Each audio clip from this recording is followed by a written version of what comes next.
अरिहंत सिद्ध सूरी उपाध्याय साधु सर्व अर्थ के प्रकाशी मांगलिक उपकारी है। तेने को स्वरूप जान राग से भई जो भक्ति काहे को नवाए स्तुति को चारी है। धन्य धन्य तिन्हित काज सब आज भय कर जोर बारंबार वंदना हमारी है। मंगल कल्याण सुख ऐसो हम चाहत है। हो मेरी ऐसी दशा जैसी तुम धारी है। हो मेरी ऐसी दशा जैसी तुम धारी है। मंगलमय मंगल करण बीत राग विज्ञान नमो ताई जाते भये अरिहंतादि महान। करि मंगल करि हो महा ग्रंथ करने को काज जाते मिले समाज सब पावे निज पद राज। पावे निज पद राज।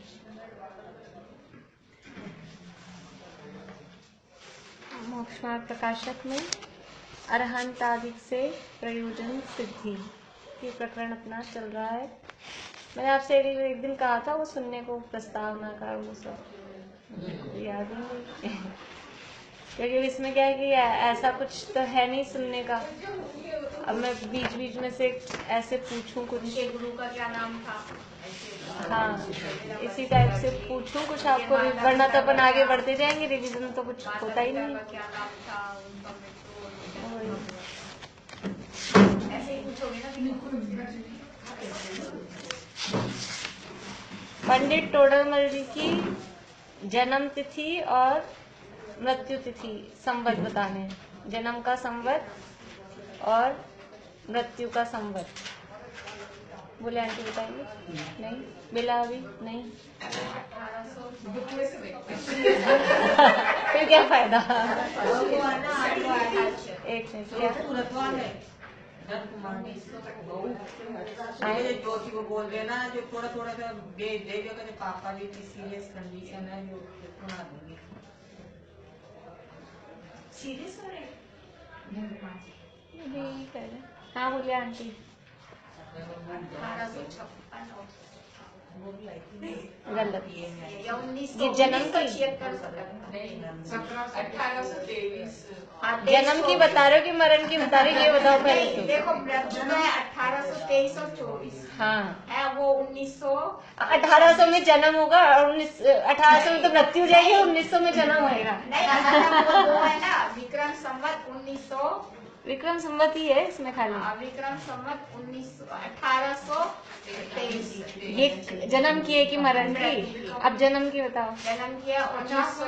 फिर वही बात तो अब 1900 बोल रहे, जब मृत्यु 1800 में हुई तो जन्म 1900 में कैसे होएगा? 1700 बोलो ना। नहीं समझ में आ रही अभी भी आपको? किसी की मृत्यु तो 1800 में हो गई और जन्म 1900 में होगा, फिर भी 1900 बोल रहे। आपको समझ में नहीं आ रही बात। मृत्यु 1900 में हुई। नहीं बुक में तो पता ही है, बुक में तो पता ही। आपको एक दिन याद करने को दिए थे ना, आज मुझे याद आ गया कि मैंने आपको याद करने को दिए थे। अब शोर हो गया बहुत ज्यादा। संवत है विक्रम संवत 1776-77, 1776-77 इसके आसपास तो जन्म कैसे निकाला कि उनकी मृत्यु तो पता है कि 1823-24 में हुई है, या तो 23 में या 24 में। 23 क्योंकि इंद्रधनुष विधान हुआ था 1821 में, तो उसके 1-2 साल बाद हुई है करीब। तो 1823 विक्रम संवत की बात है, ईस्वी सन नहीं है। हाँ, तो 1823-24 के करीब मृत्यु हुई।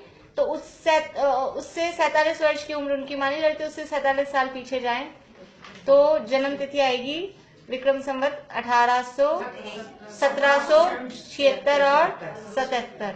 और अभी क्या चल रहा है 2076, इसलिए 300वां जन्म वर्ष मना रहे हैं ना। तो वो 1700 से लेके भी 2000 आ गया विक्रम संवत, और वही 76, इसलिए 300वां जन्म वर्ष मना रहे हैं। अभी 2076 चल रहा है विक्रम संवत। 1876-77 जन्म का माना जाता है। 1776। हाँ सॉरी 1700 बाबा 1700 वाह, हाँ 1800 बोले तुम। पंडित टोडरमल जी के गुरु का नाम क्या था? जन्म 17 है, 17। हाँ, ये तो यहाँ पुस्तक में लिखा है अपने पेज नंबर 18। तो पेज नंबर आप कॉपी में, आप बुक में देखना, पेज नंबर 18 पे। क्या पंडित टोडरमल जी विवाहित थे? बोलिए कौन कौन से? एक गुमानी राम जी और एक हरिश्चंद्र, ये 2 पुत्र हुए। है ना, नाम है, ये पेज नंबर 16 पे है, 16 पेज पे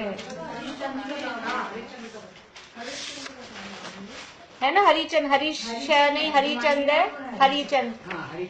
एक कहीं अपनी जो पाठमाला है ना उसमें कहीं हरीश छपा है शायद, तो मुझे हरिश्चंद याद है, इसलिए पाठमालाओं का याद है वो परिचय।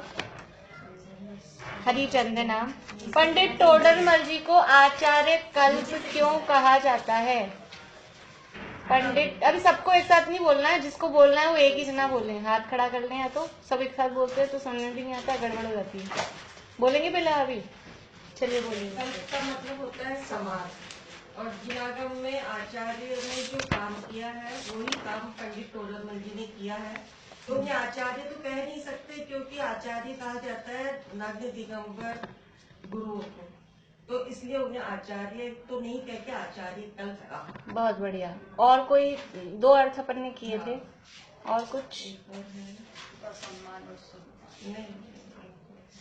इसलिए मुझे लगा थोड़ा सा पीछे तो चले, नहीं तो आगे भूलते ही जा रहे हैं। उन्हें सम्मान और सम्मान देने के लिए ही उन्हें आचार्य कल्प, वो तो सम्मान तो दिया ही है आचार्यों के समान, लेकिन कल्प का मतलब ने जो कार्य किया है वही कार्य अपने ने किया है, जो काव्यशीली का। नहीं, कल्प का मतलब है कल्प, मैंने बताया था, इसमें नहीं लिखा हुआ, ये अलग से बताया था मैंने। कल्प का मतलब कल्प वृक्ष।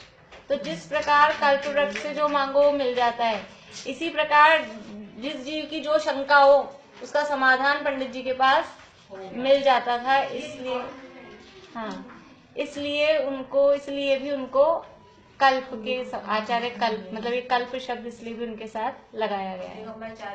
मुख्य तो यही है, मेन आंसर तो यही है कि आचार्यों के समान उन्होंने काम किया है, इसलिए आचार्य कल्प कहा जाता है। और पंडित प्रवर क्यों कहा जाता है? क्योंकि वो पंडितों में श्रेष्ठ है, पंडितों के भी पंडित, महापंडित या पंडितों में सर्वश्रेष्ठ है, इसलिए उनको पंडित प्रवर कहा जाता है। उनको कौन कौन सी भाषाओं का ज्ञान था? हाँ तो बोलिए 2-4। हाँ उनको संस्कृत और प्राकृत और खड़ी बोली तो हिंदी, संस्कृत, प्राकृत और कन्नड़, मुंडारी तो हो ही गई। तो ये 3-4 तो नाम अपन बोल ही सकते हैं। शैली किसे कहते हैं? शैली किसे कहते हैं? शैली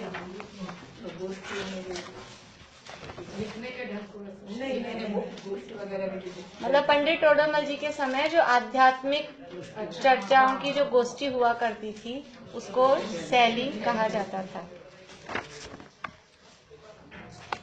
उनके संपर्क में आकर बहुत सारे विद्वान बने, तो किन्हीं 3 विद्वानों के नाम बताने हैं। जयचंद जी, आगे छाबड़ा, दौलत राम जी कासलीवाल, और गुमानी राम भी उनके पुत्र हैं। और अमरचंद भी तो दीवान थे, विद्वानों में नहीं आता। छाबड़ा पंडित दौलत राम जी कासलीवाल और पंडित सेवाराम जी, पंडित देवीदास जी पाशना। हाँ, टेकचंद जी तो शायद बाद के हैं, मेरे को याद नहीं है, बाद के ही हैं। टेकचंद जी ने तो उनसे कहा था जयचंद जी छाबड़ा से, मतलब थोड़े बाद के हैं, लेकिन टेकचंद जी यहाँ के नहीं है ना। टेकचंद जी तो उधर बनारस साइड के हैं। ये यहाँ पे जो हुए वो उनके संपर्क से, जयपुर साइड में जो हुए वो विद्वान बने उनके संपर्क से।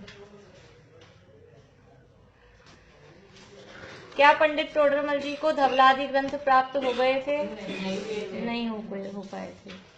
उनके माता पिता का क्या नाम था? बोलिए राजेश आंटी, आप बोलिए, कुछ भी जवाब नहीं हुआ अभी आपका। माता पिता का नाम? माता का नाम तो रंभा देवी। और पिता जाकुब, जनक जाकुब जोगीदास। पंडित टोडरमल जी की रचनाएं, वैसे तो मैं सारी पूछूंगी, लेकिन अभी आप मिलजुल के जवाब दे दो, एक एक जना एक एक रचना का। बोलिए। सम्य ज्ञान चंद्रिका, बोलिए। रहस्यपूर्ण चिट्ठी। ये तो मैं अंशिका के लिए सोच रही थी कि चलो ये अंशिका बोल देगी कुछ तो।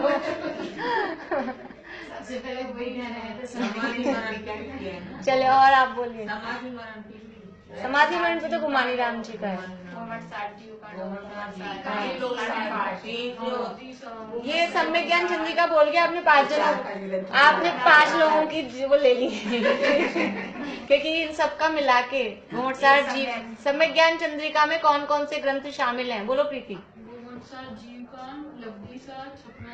अब जीवकांड के आगे साथ में क्यों नहीं बोला?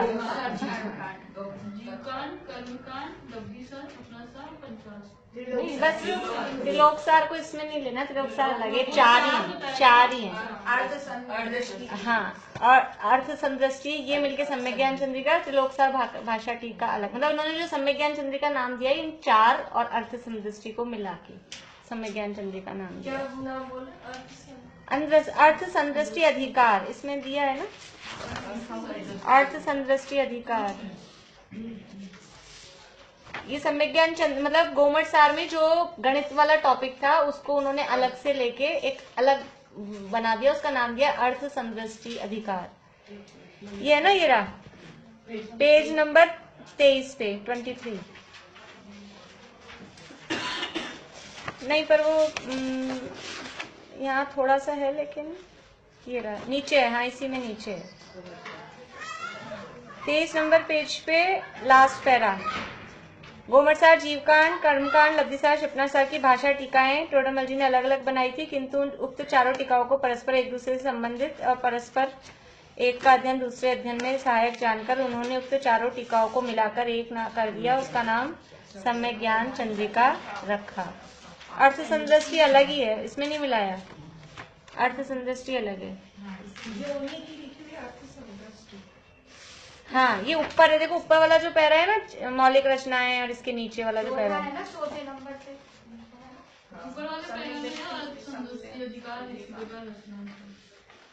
हाँ, अर्थ संदृष्टि अधिकार इसी प्रकार की रचना है। वो मतलब वो चार्ट वगैरह जिसमें बनाए है इसी का पार्ट। गोमटसार जीवकांड में बहुत ज्यादा गणित है, जो भी वो गणितों के उसके चिन्ह हैं, आचार्य ने खुद ने वो दिए हैं, तो वो चिन्हों को और वो गणित के टॉपिक को अलग कर दिया उन्होंने, और वो अलग एक उसका नाम दे दिया, उसका नाम दे दिया अर्थ संदृष्टि अधिकार।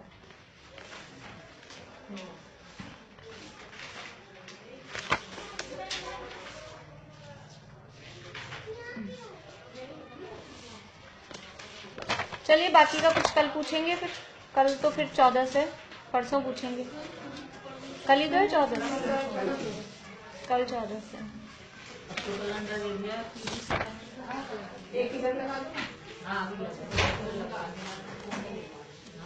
चलिए, अपना प्रकरण चल रहा था पेज नंबर 6 पे, अरहंतादिक से प्रयोजन सिद्धि। अरहंतादि पंच परमेष्ठी को विद्यमान जी के संग याद अच्छा विद्यमान जी से याद करके आएंगे। चलो सुना दो, आज आप सुना दो, याद करके आया तो आज 3-4 बार पढ़ के आते थे यहाँ श्रीमंदर रुद्रमंदर वाह मैं ऐसे ही बोलूँ स्वामी स्वामी स्वामी आप लगाते हैं श्रीमंदर युगमंदर बाहु सुबाहु सर्वव्यापक सर्वश्रेष्ठ विश्वानंद अनंत वीर सूर्य प्रभ विशाल कीर्ति वज्र बाहु चंद्र वज्रधर या वज्रधर चंद्र बाहु और चंद्र पहले चंद्र बाहु भुजंगम ईश्वर नेमी प्रभ सोरी प्रभ नेमी प्रभ क्या वीर से नेमी प्रभ वीर से महाभद्र हाँ महाभद्र और उसका देवयश और अधिक बड़े नहीं बड़े एकदम सिर्फ 4 ही याद थे मैंने बाकी थोड़ा कोशिश करके याद किया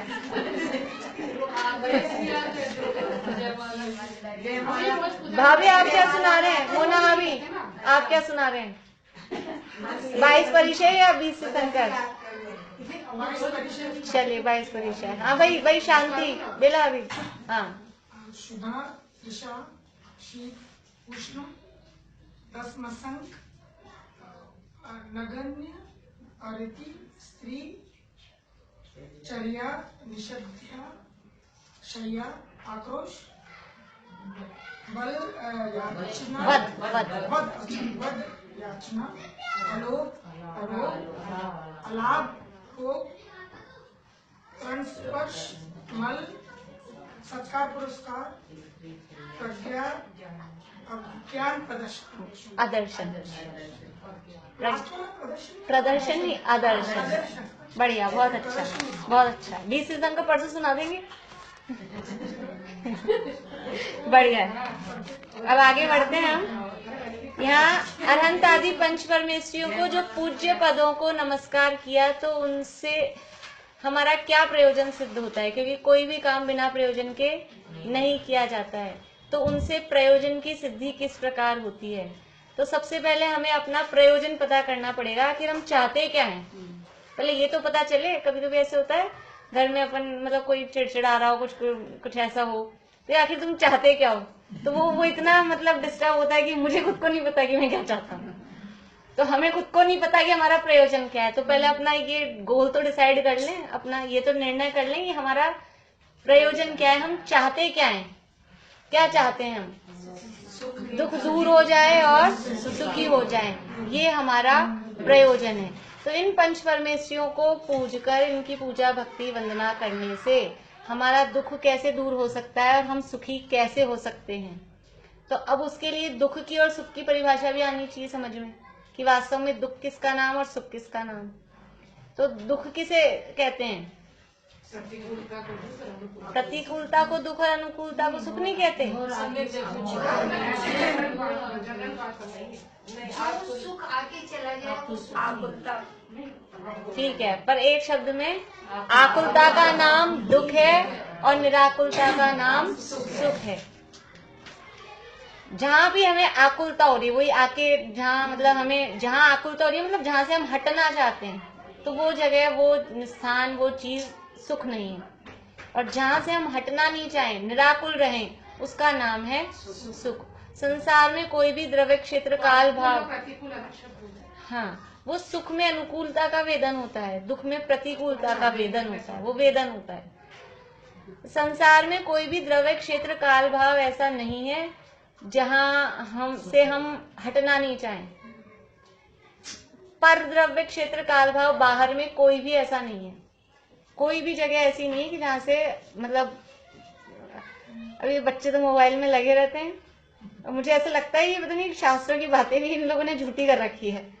ये अपन तो ऐसे पढ़ते हैं कि साहब भूख लगेगी तो अपने आप खाएंगे और ना इनको कभी तो थकेंगे, लेकिन थकते ही नहीं है।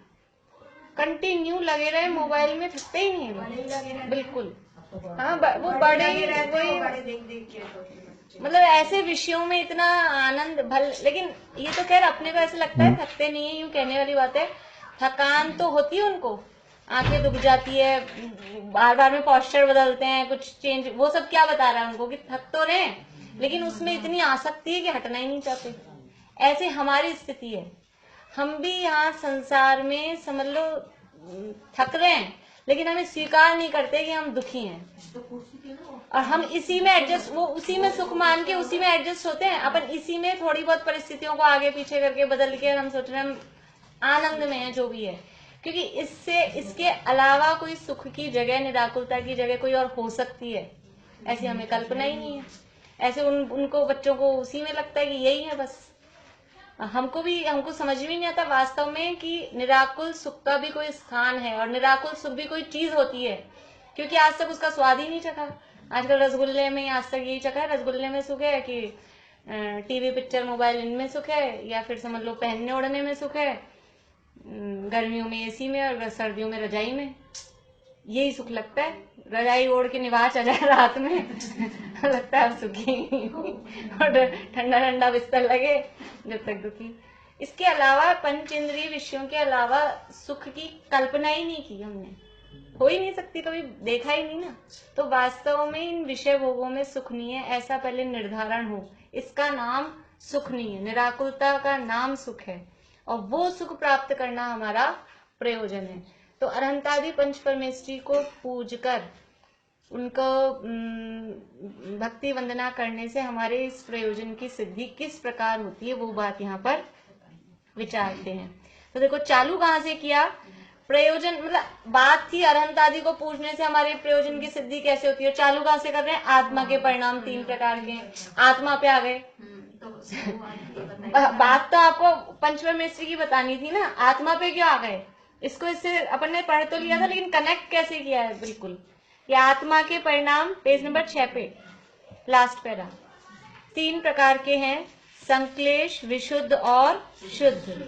वहां तीव्र कषाय रूप संक्लेश है, मंद कषाय रूप विशुद्ध है, तथा कषाय रहित शुद्ध हैं। अभी ये हमारे परिणामों से स्टार्ट करके, अब ये परिणाम किस तरह से अरहंत आदि के निमित्त से परिणाम होते हैं वो यहाँ बता रहे हैं। वहां वीतराग विशेष ज्ञान रूप अपने स्वभाव के घातक जो ज्ञानावरणादि घातिया कर्म हैं, उनका संक्लेश परिणामों द्वारा तो तीव्र बंध होता है। अपन ने उस दिन काफी बात कर ली थी कि तीव्र कषाय रूप जो परिणाम है, तीव्र संक्लेश, वो कहलाते हैं, तीव्र कषाय रूप परिणाम कहलाते हैं संक्लेश परिणाम, मंद कषाय रूप परिणाम कहलाते हैं विशुद्ध परिणाम, और कषाय रहित परिणाम वो कहलाते हैं शुद्ध परिणाम। ऐसे 3 प्रकार के आत्मा के परिणाम है। हमारे कौन से होते हैं इन तीनों में से, अभी तीनों की डेफिनेशन अपन ने देख ली, उस दिन देखा भी था थोड़ा। हमारे कौन से होते हैं, संक्लेश और शुद्ध की तो अभी तक स्वाद ही नहीं चला, शुद्ध कैसा होता है, इसलिए हमको वो भी कल्पना अजीब विशुद्ध। कभी कभी वी शब्द विशेष के मतलब अच्छे के अर्थ में आता है, और कभी कभी वी शब्द विपरीतता के अर्थ में आता है। तो यहाँ विशुद्ध है ना, शुद्ध से विपरीत है, अशुद्ध की कैटेगरी में है। अशुद्ध लिख देते, लेकिन वो अशुद्ध 2 प्रकार के हैं, एक संक्लेश रूप अशुद्ध और एक विशुद्ध रूप अशुद्ध, ऐसा है। अशुद्ध परिणाम ही 2 प्रकार के हैं, इसलिए उसको विशुद्ध मतलब थोड़ा वी लगाने, इसका मतलब हाँ एकदम विपरीतता का मतलब नहीं है कि यहाँ वी लगा दिया ना, इसका मतलब है शुद्ध नहीं है, कुछ बस दिख रहा है शुद्ध जैसा, शुद्ध के निकट है। शुभ भाव को यहाँ विशुद्ध परिणाम कहा गया। विशुद्धि जब बोलते हैं ना, जब भी विशुद्धि, तो विशुद्धि का अर्थ शुभ भाव होता है। शुद्धि को तो शुद्धि ही बोलते हैं, जैसे कि मम्मी को और पापा को तो मम्मी पापा बोलते हैं। अब जब ये लगा दिया ना बड़े मम्मी बड़े पापा, इसका मतलब क्या है कि मम्मी पापा नहीं है, इसी तरह समझ में आता है।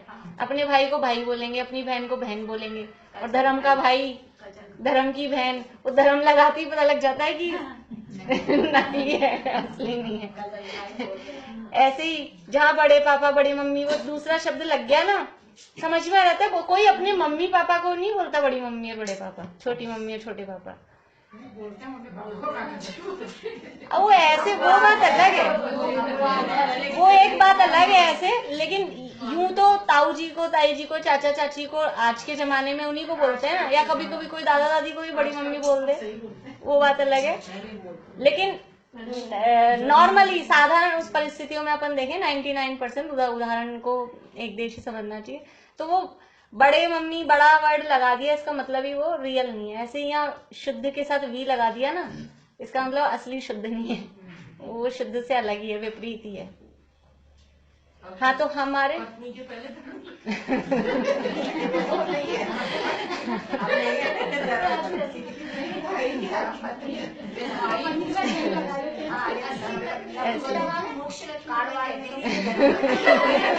इसलिए इससे पता लग रहा है कि धर्मपति और धर्मपत्नी ये अपना कोई नहीं है संसार में।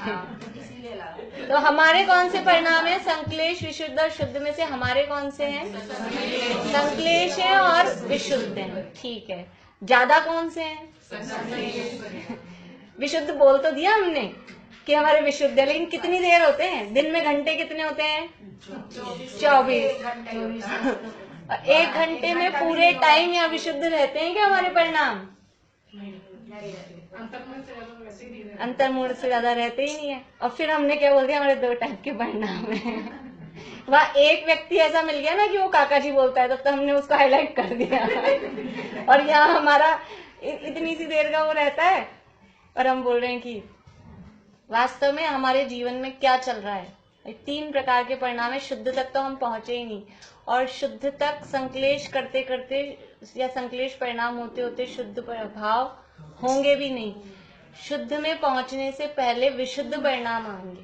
अब जीवन में कितना टाइम, देखो हमारी जितनी जिंदगी ना, आधी तो सोने में ही जाती है। भजनों में भी ऐसा आता है, आधी सोकर, जितनी लाइफ है ना आधी तो सोने में गई, आधी जिंदगी तो गई। और बाकी का टाइम जितना भी है उसमें आप देखो, क्योंकि ये तो जरूरी काम है हमारे, नहाना धोना, खाना पीना, बनाना और सारी दुनिया भर के काम। बस कटौती हो रही थोड़ा बहुत जैसे तैसे हम करते हैं, तो जो कोई टाइम एक्स्ट्रा हमको निकालना होता है तो कहाँ से निकलता है? ये एक फालतू का टाइम इसी में से खींचो। हम कह रहे हैं विशुद्ध कहाँ है? हमारे जीवन में विशुद्ध भी नहीं है। तो विशुद्धता बढ़ती है तब शुद्ध के नजदीक आते हैं, तब शुद्ध तक पहुंच पाते हैं। तो हम अपने जीवन को देखेंगे, जो 3 प्रकार के परिणाम है और अरहंत आदि से प्रयोजन सिद्धि बताई है, तो ये किस तरह से वहां तक पहुंचा रहे हैं।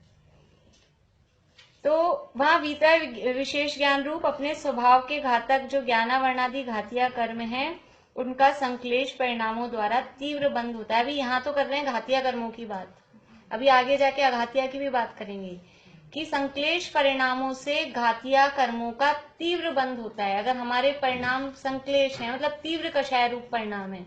तीव्र कषाय का मतलब ये है कि कषाय कौन सी होती है? क्रोध, मान, माया, लोभ, तो ये ज्यादा हो रहे हैं तब तो तीव्र कषाय साफ साफ है ही है। लेकिन पंचेंद्रिय विषय भोगों में जो आसक्ति का परिणाम है, अगर वो भी बहुत ज्यादा है, आत्मा के प्रति जो अरुचि का परिणाम है, वो तीव्र कषाय है। और तीव्र कषाय से देखो घातिया कर्म कौन कौन से हैं? बोलिए आंटी। ज्ञानावरण, दर्शनावरण, मोहनी और अंतराय। और इसमें एक कर्म कौन सा है? मोहनीय। मोहनीय कर्म से का फल क्या होता है? मोहनीय कर्म का फल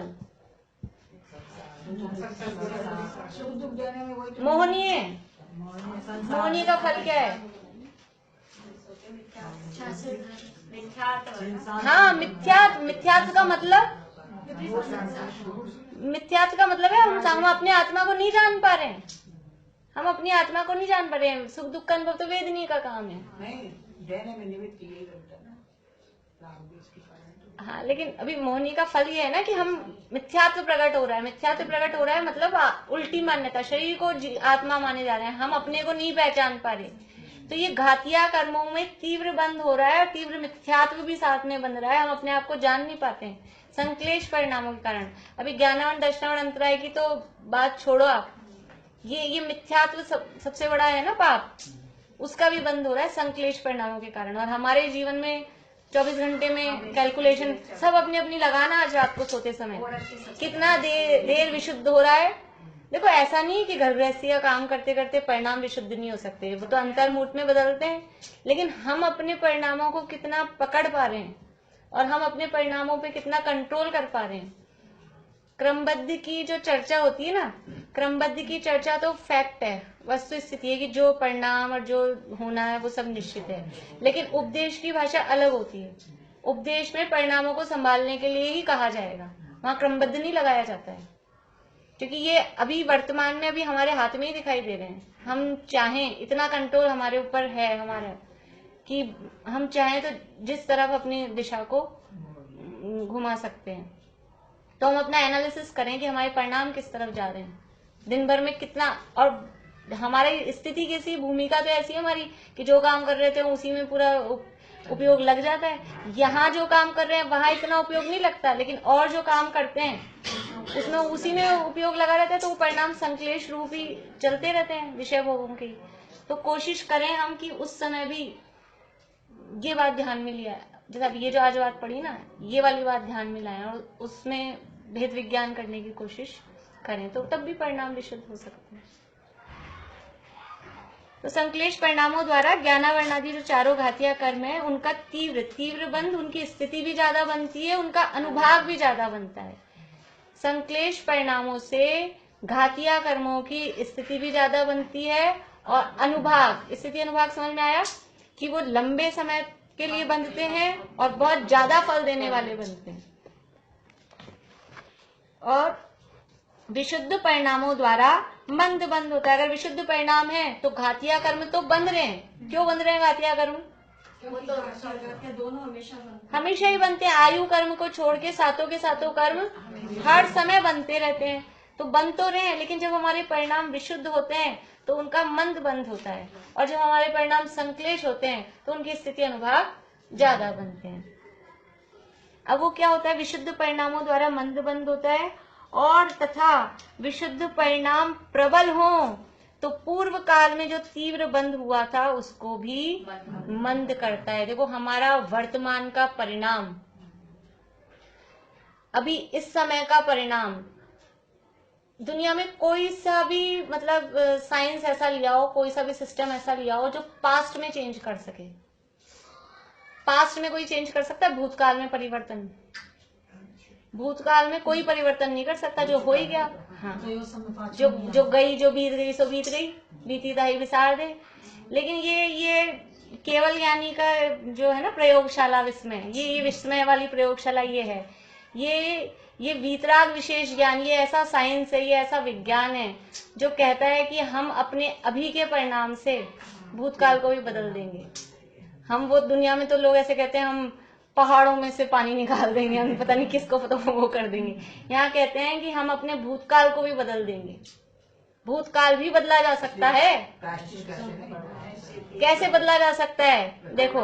देखो यहाँ लिख रहा कि विशुद्ध परिणामों द्वारा वर्तमान का जो अभी का, देखो हमारा अभी का एक समय का परिणाम हमारे वर्तमान को तो इफेक्ट कर ही रहा है, भविष्य को, फ्यूचर को भी इफेक्ट करेगा, ये भी हम समझते हैं, लेकिन वो हमारे पास्ट को भी इफेक्ट कर रहा है।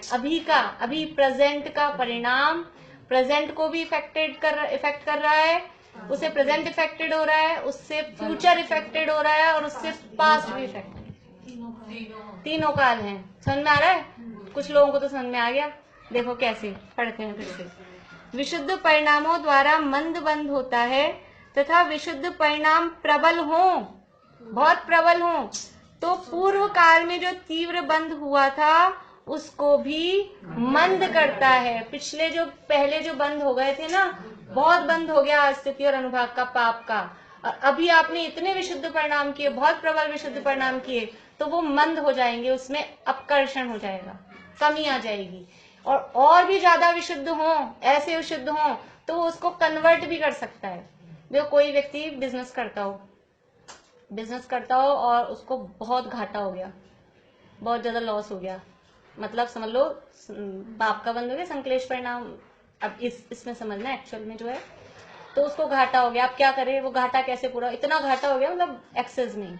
अब क्या हो कि अब वो वापस से कुछ व्यापार चालू कर रहा है, अब उसमें कुछ उसको लाभ हो रहा है, तो कुछ लाभ हो रहा है, तो लाभ होते होते फिर उसका लाभ बढ़ गया, और लाभ बढ़ के इतना बढ़ गया कि वो घाटा तो कवर हो ही गया, और मतलब बहुत ज्यादा बच गया, इतना।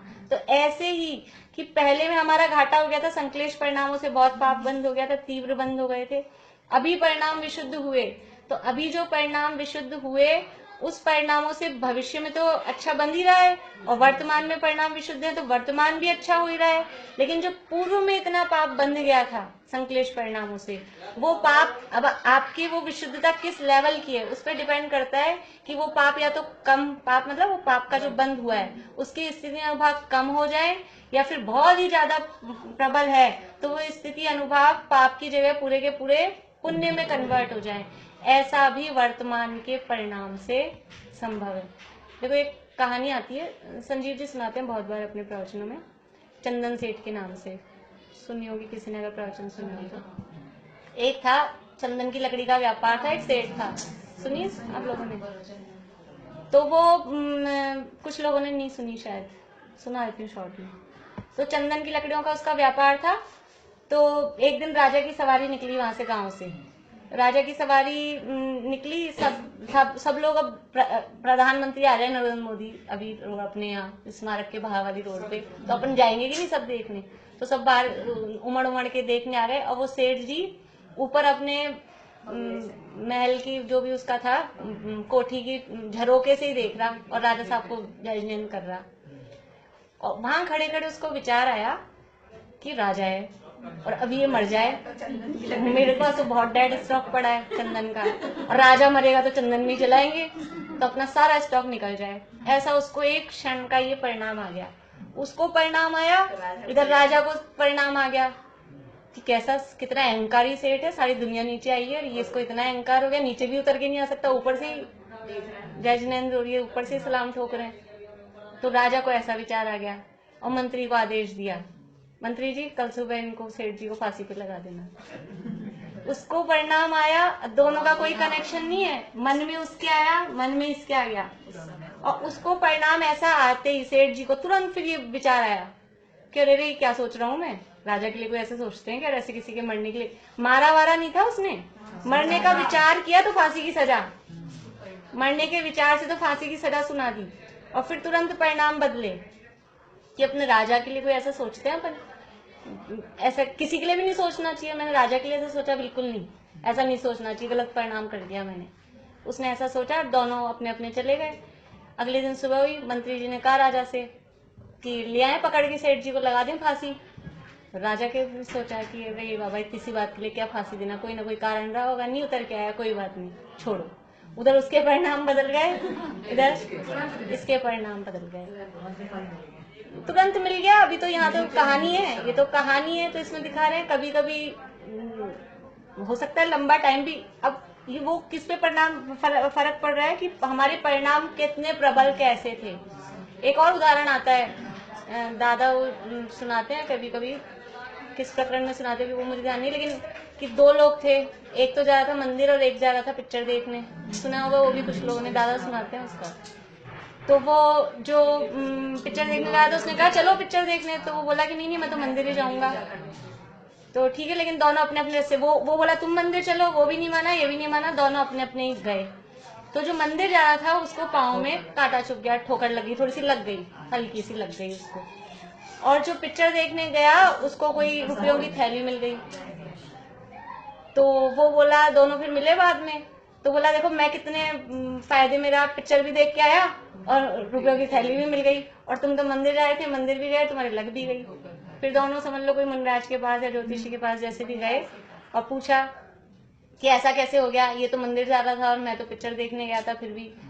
तो बोले ये मंदिर जा रहा था और इसका कर्म ऐसा था कि इसको बहुत भयंकर मतलब एक्सीडेंट होने वाला था, या मर ही जाता है, ऐसा स्थिति।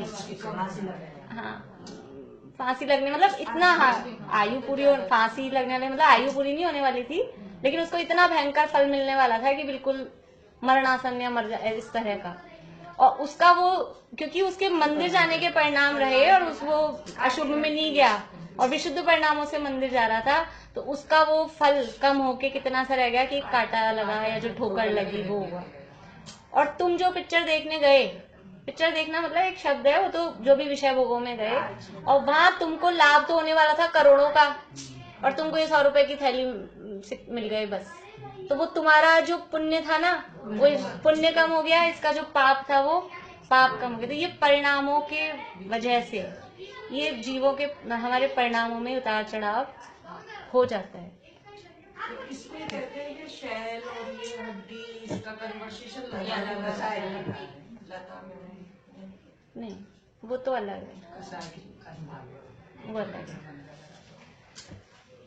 तो जो पूर्व काल में तीव्र बंध हुआ था उसको भी मंद करता है।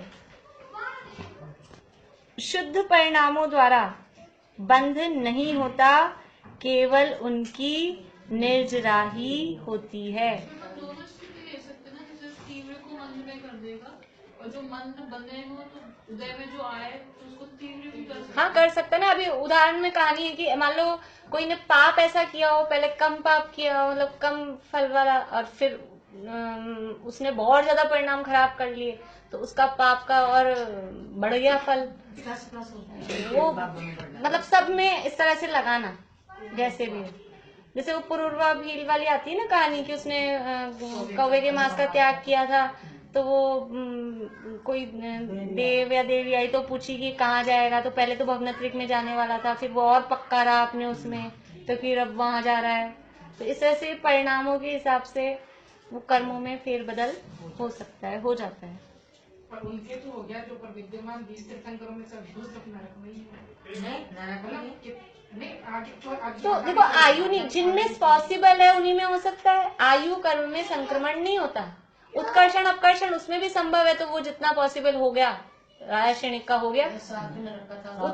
ये तो नियम है, जो नियम है वो तो नहीं बदलेंगे कि आयु कर्म में उत्कर्षण अपकर्षण तो संभव है, लेकिन संक्रमण नहीं है। और कर्मों में भी संक्रमण होता है, वो मूल प्रकृतियों में नहीं होता। ज्ञानावरण का दर्शनावरण में नहीं होगा, दर्शनावरण का ज्ञानावरण में नहीं होगा। जो नियम है वो तो नियम तो रहेंगे, नियम के अनुसार ही जो होगा। परिवर्तन कह रहे हैं या तो नियम के अनुसार ही होगा, ऐसा नहीं होगा कि बिना नियम के हो जाए।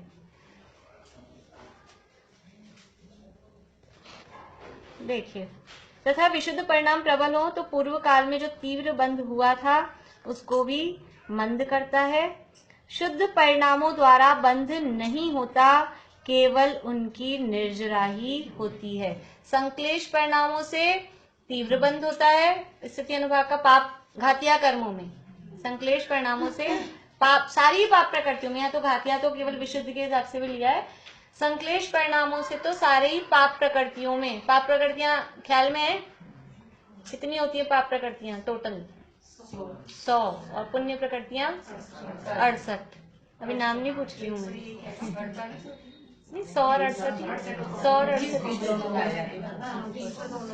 68। शुद्ध परिणामों द्वारा बंध नहीं होता, केवल उनकी निर्जरा ही होती है। देखो, निर्जरा तो अभी हर समय हो रही है हमारे। निर्जरा का मतलब है कर्मों का खिरना। तो हर समय कर्म आके फल में दे रहे हैं, खिरते जा रहे हैं, निकलते जा रहे हैं, लेकिन वो निकलते तो जा रहे हैं पर नए भी बनते जा रहे हैं, इसलिए कोई मतलब ही नहीं रहा। निकलते भी जा रहे हैं लेकिन आते भी जा रहे हैं, तो बैलेंस तो बना हुआ ही है ना, तो कोई फायदा ही नहीं है। निर्जरा कब कही जाती है? वास्तव में शब्दार्थ देखा जाए कर्मों के, किसी भी चीज के अलग होने को, तो कर्मों के अलग होने को निर्जरा कहते हैं। तो कर्म तो प्रति समय अलग हो रहे हैं। अभी हम यहाँ आके बैठे हैं तो आयु कर्म के कुछ निषेध, 1 घंटा यहाँ बैठे रहेंगे तो 1 घंटा कम हो जाएगी कि नहीं आयु? और भी जो कर्म है यहाँ, जो भी कर्म अभी उदय में आ रहे हैं हमारे बराबर बैठे हैं, तो जिस भी तरह से सातार मुनि का जो भी चल रहा है, वो उनके जो परमाणु हैं वो उदय में आके खिल रहे हैं, लेकिन खिल तो रहे हैं, लेकिन यहाँ बैठे बैठे भी हम कर्म बांध रहे हैं कि नहीं बांध रहे हैं? कर्म तो बांध रहे हैं, तो उसको अभी निर्जरा नहीं कहते। जो शुद्ध परिणाम होते हैं उन शुद्ध परिणामों के द्वारा बंध नहीं होता। कर्म तो उस समय भी आके खिल रहे हैं, तो कर्म तो खिल रहे हैं और नया बंध नहीं हो रहा, तो उस चीज को बोलते हैं निर्जरा। केवल उनकी निर्जरा ही होती है। अब देखिए अरहंत आदि से कैसे ये सिद्ध होता है। अरहंत आदि के प्रति स्तवनादि रूप जो भाव होते हैं वे कषायों की मंदता सहित ही होते हैं। अरहंत आदि के पास जब हम गए तो उनके सामने जो हमारे भाव होते हैं वो कषायों की मंदता सहित ही होते हैं। उनके स्तवन, भक्ति, गुणगान के जो परिणाम हैं उस समय कषाएं मंद ही होती है। अब कोई कहे कि हमने तो गुस्से में देखा था मंदिर में किसी व्यक्ति को, तो वास्तव में वो उसके जो अगर गुस्से में खड़ा भी है मंदिर में भी, तो वो उसको अनंत आदि के प्रति भक्ति ही नहीं है। अनंत आदि के प्रति भक्ति हो और वहां गुस्सा बना रहे, ऐसा हो ही नहीं सकता। वो तो शरीर से खड़ा है समझ लो, वास्तव में वो मंदिर में है ही नहीं। क्योंकि मंदिर में भी अब आजकल के जमाने में तो सब चलता है, वही बातें वही सारी सब चीज चलती है। कितना ही सिखाओ, कितना ही पढ़ाओ, कितना ही उसको समझ लो दर्शन मोहिनी के आश्रव के कारण सिद्ध करो मतलब है ही, कितना ही खोल खोल के कहो, लेकिन फिर भी जो जिनको करनी है वो करेंगे ही, वही सारी पंचायती कुछ भी करें।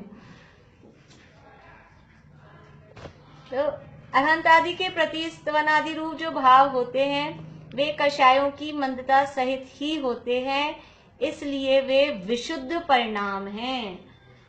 अपन वो पढ़ते हैं, देखो ये और पढ़ते हैं नीचे लाइन फिर। पुनश्च समस्त कषाय मिटाने का साधन है, इसलिए शुद्ध परिणाम का कारण है। एक तो वो जो परिणाम खुद है, वो परिणाम अपने आप में कषायों की मंदता सहित है, इसलिए विशुद्ध हैं। और वो परिणाम शुद्ध परिणाम का, शुद्ध भाव का, कषाय मिटाने का कारण है, इसलिए शुद्ध परिणाम का कारण है। देखो वो बोलते हैं ना अपन, प्रवचन सार की गाथा है ना, जो जानदि अर्हंतम दवत गुणत पज्जयत तेहिम सो जानदि अप्पाणम मोहो खलु जादि तस्लयम। द्रव्य गुण पर्याय से जो जानते अरहंत को, वे जानते निज आत्मा, दृग मोह उनका नाश हो। कि अरहंत भगवान के पास जाने से सम्यक दर्शन की प्राप्ति की विधि बताइए, वहां दर्शन मोह का नाश करने का उपाय। ताकत वाली है संस्कृत, हिंदी वाली। द्रव्य गुण पर्याय से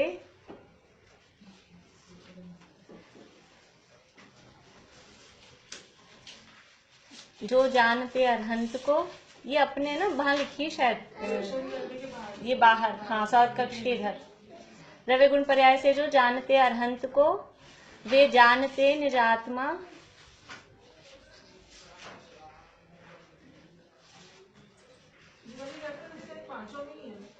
दृग मोह उनका नाश नहीं, वो तो अरस रूपम अगंधम है, पांचवी नहीं है, नहीं है, प्रवचन सार नहीं है। प्रवचन सार की 80वीं गाथा है।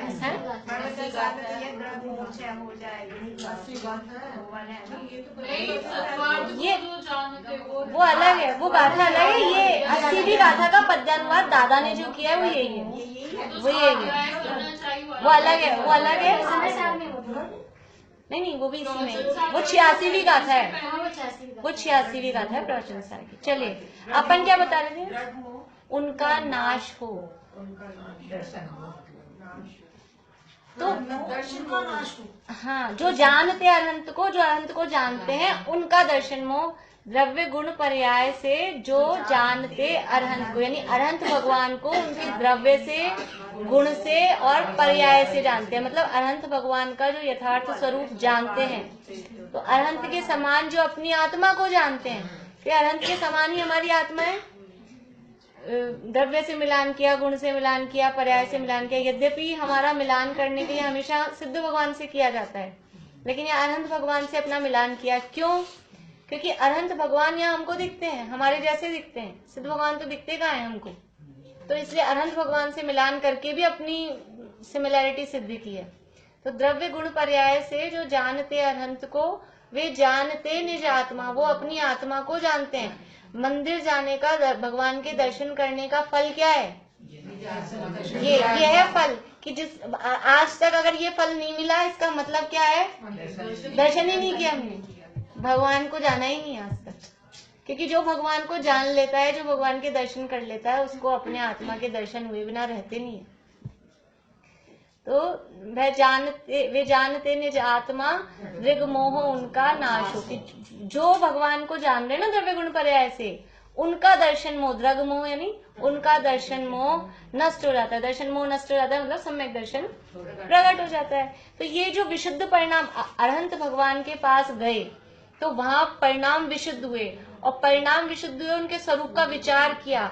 उनके स्वरूप का विचार करते ही उधर देखा और इधर देखा।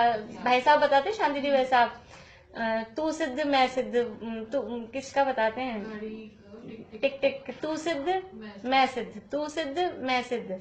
फिर बोले, पहले तो बोलते हैं दासो हम, फिर बोलते हैं उदासो हम, फिर सोहम कि जो आप हो वो मैं हूँ, और फिर क्या रह जाता है एंड में, अहम, बस मैं हूँ। ऐसा, हाँ, तो ऐसे भगवान से अपना मिलान किया, द्रव्य गुण पर्याय से अरहंत भगवान को जाना, और अरहंत भगवान को देखते ही वो दर्पण के समान है। अरहंत भगवान मंदिर क्यों जाते हैं?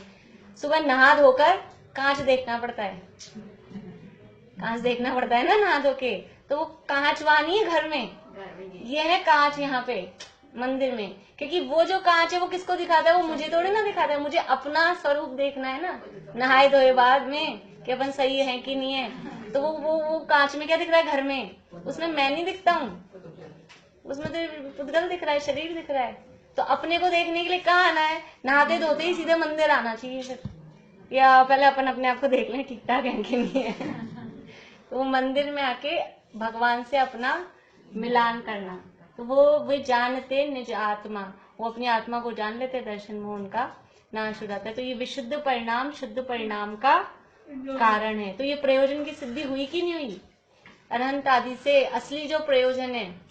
और देखो, समस्त कषाय मिटाने का साधन है दर्श, समस्त कषाय मिटाने का साधन है। अपन वो बोलते हैं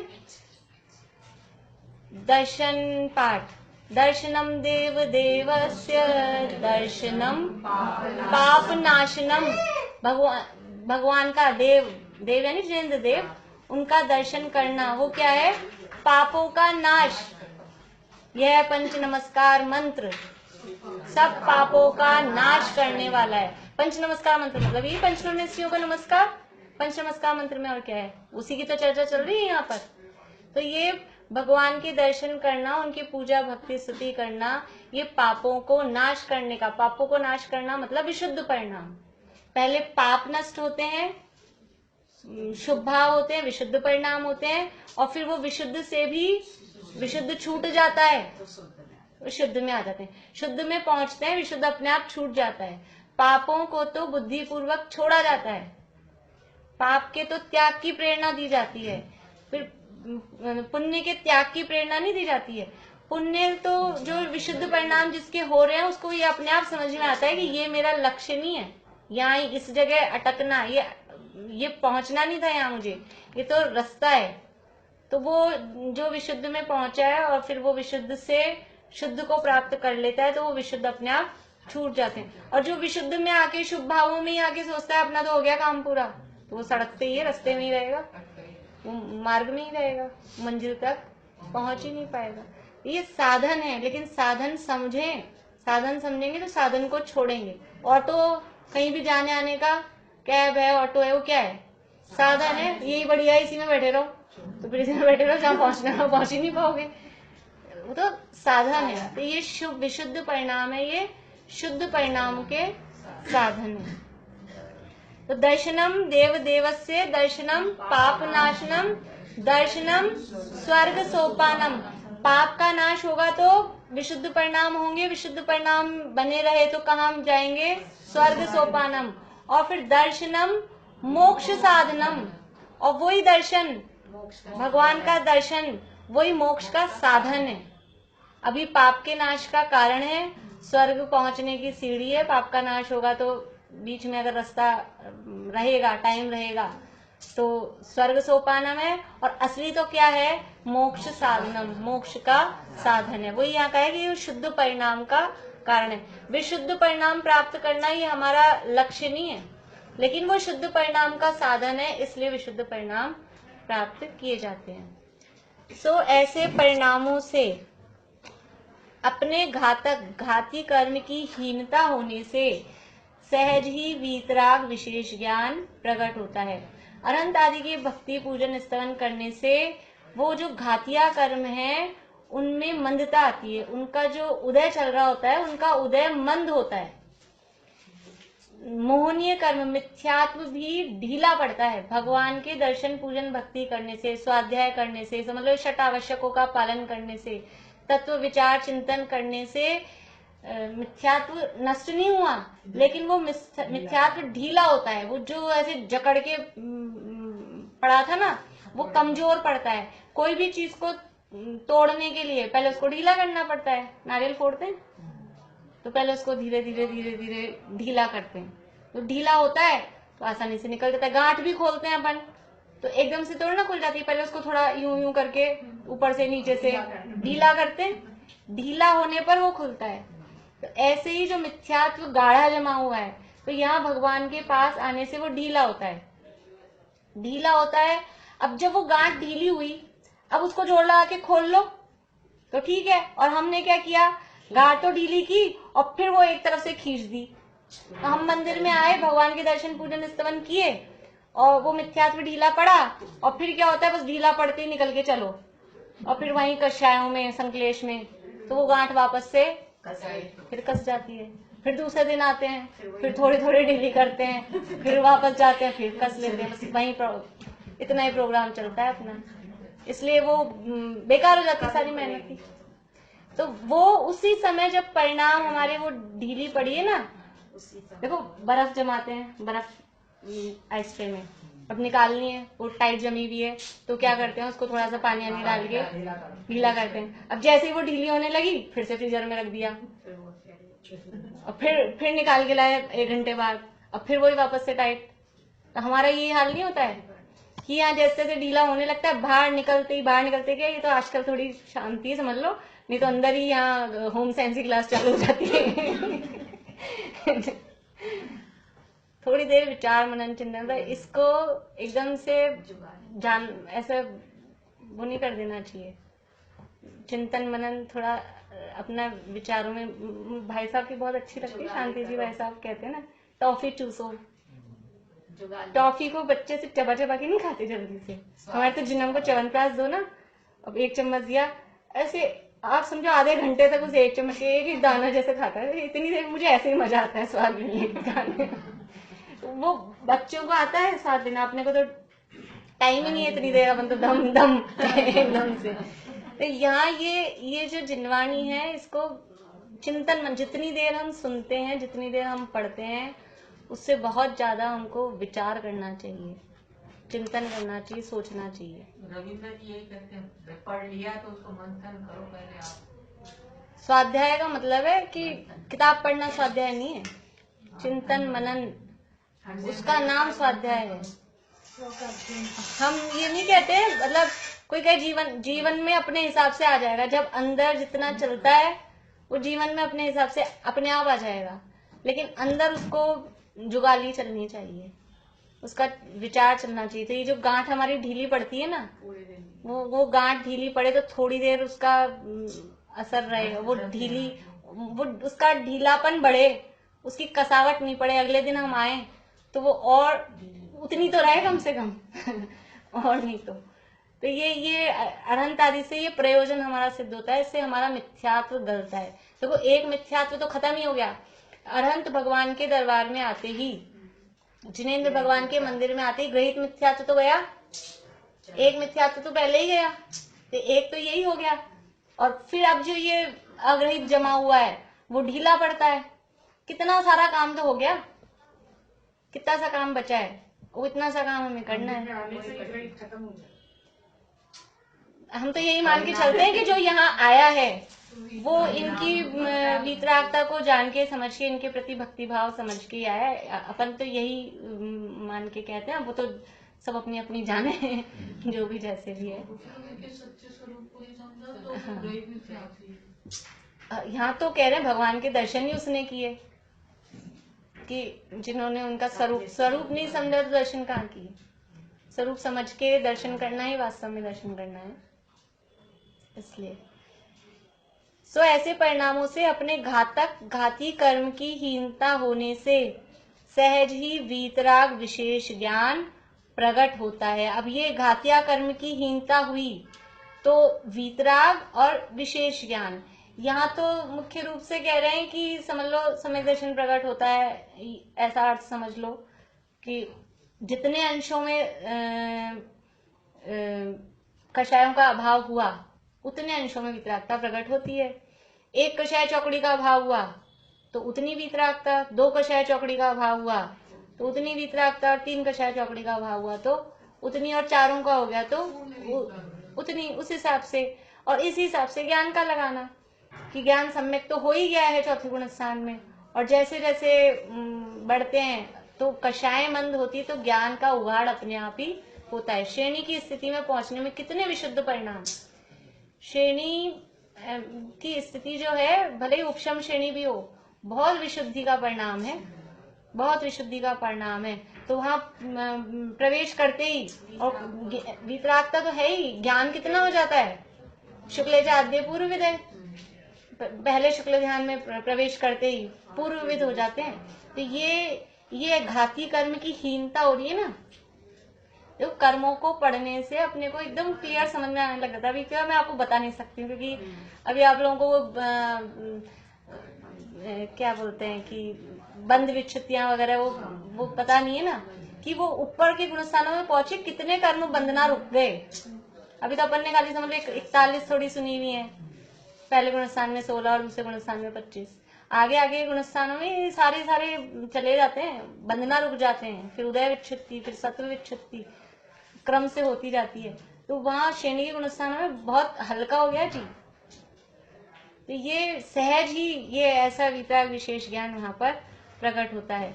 जितने अंशों में वह हीन हो उतने अंशों में यह प्रकट होता है।